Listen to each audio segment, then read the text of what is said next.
YouTube. I just want to do a labor and delivery story. So as you know, if you guys watch my channel, I had just had a baby in March the 14th of this year, and it was a natural labor. I didn't take any like pain medicine or anything, and I pushed him out.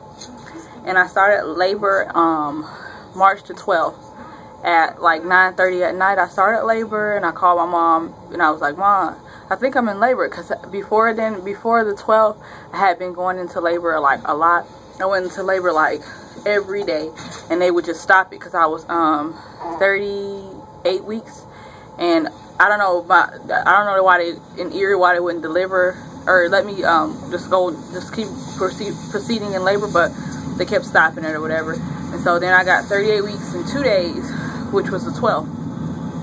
And I started hurting, and I was like, "Mom, I think I'm in labor. Will you take me to the hospital so I can see you?" Mom was like, "No, you want to wait it out. You don't want to be in the hospital, you know, hurting all that time." So I stayed at home the 12th, and my fiance went on to work, and I just stayed at home, and I heard it, and I heard it.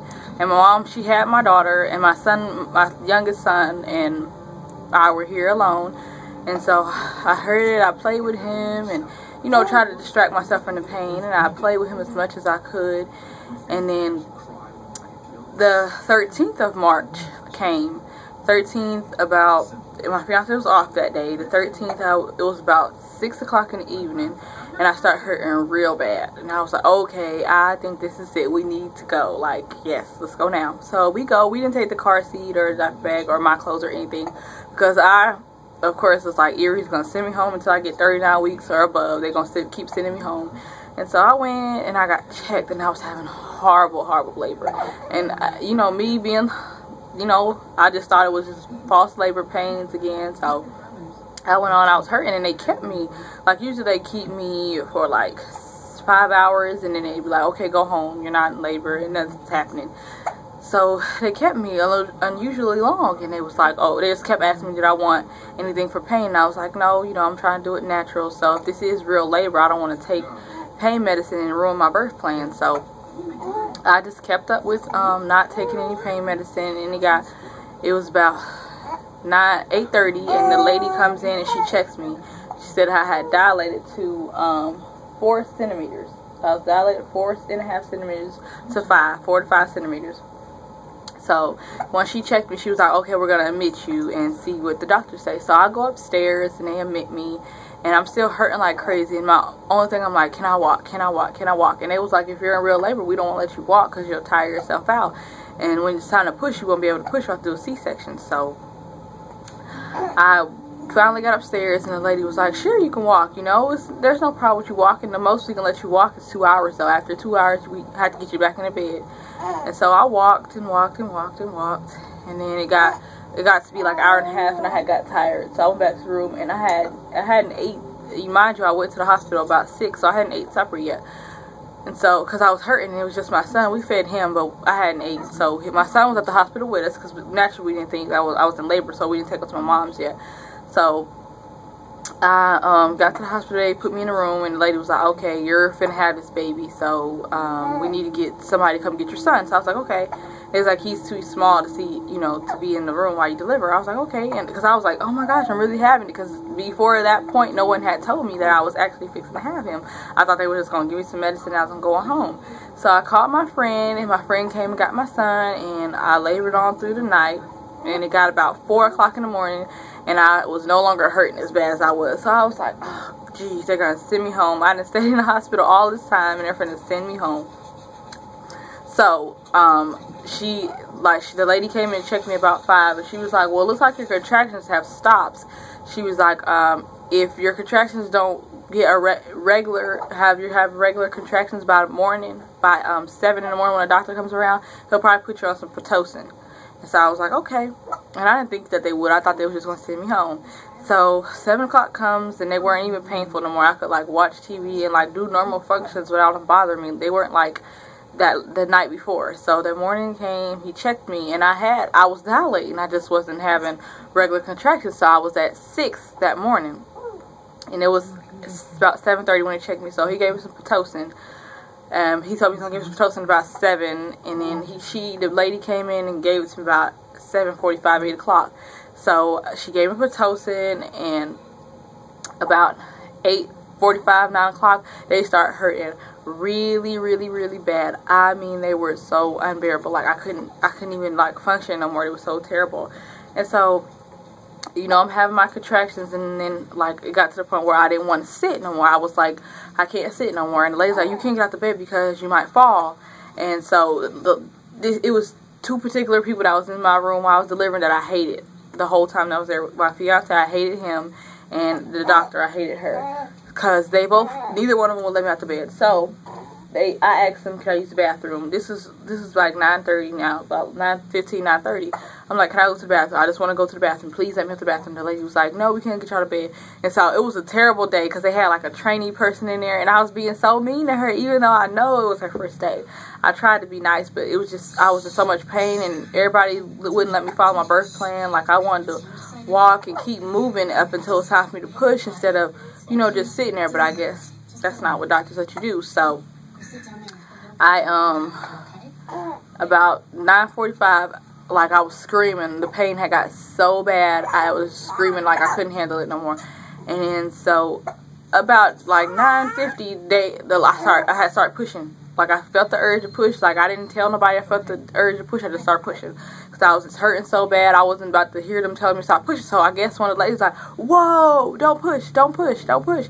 And so nobody told me why not to push. I thought one of the ladies was the doctors that was in there. It was so many ladies. It was like 10 people in there. They had got like 10 nurses plus my fiance in there, because I wouldn't stay in the bed. Like, they was like calling it serious backup, like, because I would not stay in the bed. It hurted so bad.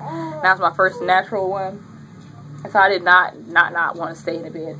And so the doctor finally get there about 9:55, and she was like, okay, you're good to go, you can start pushing. And she was like, I hear you've been doing a wonderful job. But she just still talking to me. I'm not even saying nothing to her, I'm just pushing. And so she gets, I would say she got, by the time it took her to get dressed, she got out about 9:50, 9:59, something like that. And so I pushed. I was pushing before she came in there, but when she came in and like we got my legs up and everything was like ready to push, I pushed twice and he came out. Like, I pushed the first real push, I guess they said I did. I pushed down, and that got his head out. And that half a push that I did after that, the rest of his body just came right on out. But it was the most painful experience that I ever had. And so after they got him out, she cleaned him up and everything, and immediately after he was born, they handed him to me, and I was like so drained, like I was so tired. I felt like I was gonna fall asleep like right there. And I was like telling my fiance, like, come get the baby, come get the baby. And during labor, I know I didn't say it earlier, but during labor, like, it was like 9:30 or ish, like I was hurt real bad.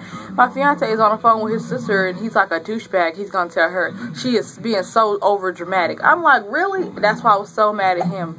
Like, he was not following our birth plan, and he was being so stupid. Like, he made me so mad, and I was just over him. And all the nurses that was in there, it was one nurse that I particularly liked, and she was like, we'll get you a pushing bar, you can squat if you like. She said the only thing is somebody needs to be down there, so you can't squat all the way down. Like, you can't be too close to the ground because it's nasty, and somebody needs to be able to see if the baby's coming. And so I was like, okay. And so like, during my contractions at like 9:30 ish, they started getting to where it wasn't no break in between. It was just like a little teeny tiny break if I could. Like, if it happened, I got like a teeny tiny break, like a real small break. It'll stop for just long enough for me to say something, and then start right back. And so then after they got through pushing the baby out, the same room that you deliver in is not the room you stay in for the rest of the days that you're there. So as soon as I got through pushing, and they wrapped the baby up and cleaned all the stuff up to where I can you know how they snap the bed in half and push it down or whatever they do to it. By the time she got through doing that, she was like, okay, we're going to switch your rooms. You're going to go to the 4th floor. So I was like, okay. And so it was like real fast. Like, I didn't even get time to get my legs off the things before she was like, okay. She put 2 towels between my legs, and we walked to the bathroom because she said there was a lot of blood coming. So we walked to the bathroom, and she immediately put a pad, like, she didn't let me do anything. She put the pad in between my legs, and she put these, like, those little disposable underwear. She slid those on, and she put, like, those little chuck pads up inside of the wheelchair, and she put, like, a towel over that. I guess she thought I was going to soak through. So by the time we go upstairs, but so she put that in there, and we go upstairs, And once I get up there, like, I don't know if you guys have ever had kids or anything like that, but if you breastfeed, it's like nurse after nurse after nurse. It is so annoying. They come in and they're like, okay, we're gonna wake him up and see how well he's eating and see how well he's doing. And like, it seems like soon as I try to go to sleep, they come in waking him up. I'm like, oh my gosh, when am I ever gonna get some sleep? Like with my other 2 kids, I had gave birth to them at Westie Medical in Mississippi.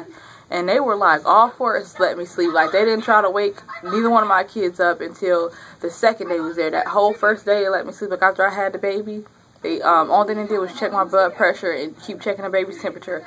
But other than that, they weren't like, I breastfed my other son too. They weren't like just trying to wake him up. Like, if I come in and I was feeding, they'd be like, okay, how's he eating?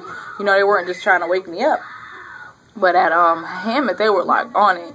And the only thing they did do that, my other hospital that Wesley didn't do that I liked, they when I went to after 9:30, I think it is, yeah, like 9:30, they 8 o'clock all the visitors have to go home. So if you're not the dad or somebody who's staying with the mom overnight, you have to leave. And so like 9 o'clock, they'll come get the baby. They come get all the babies from the moms who want to, you know, sleep at night. They'll come get the baby and take the baby to the nursery. But give and take that. They still coming to wake you up because they're going to come push on your stomach and check on you. And I don't know if you know, but that is the worst pain. It's close to labor. Like, when they push on your stomach, it's like they're taking a knife and they're digging it already into your sore stomach because you just gave birth. And like dig, like, it's terrible. But yeah, that was my labor and delivery story. And I'm going to show you guys my baby.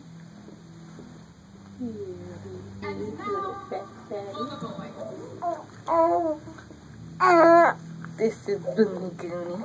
Say hello. Say hey there. Yeah, hey. You're just looking everywhere but the camera. Okay. Well, that's my labor and delivery story. And I hope you guys like it. You guys subscribe to my channel. Leave comments and likes. And all the links to contact me will be in the description box below. If you follow me on Facebook, I do more updates on there. I do a lot of pictures on Instagram, but I update a lot more on Facebook because people always send me messages and it comes to my phone. Instagram comes too, but it doesn't come like Facebook. I don't know. On my phone, Facebook comes faster than Instagram. Like, I actually have to go on the link for Instagram to see it. But thanks for watching. Bye.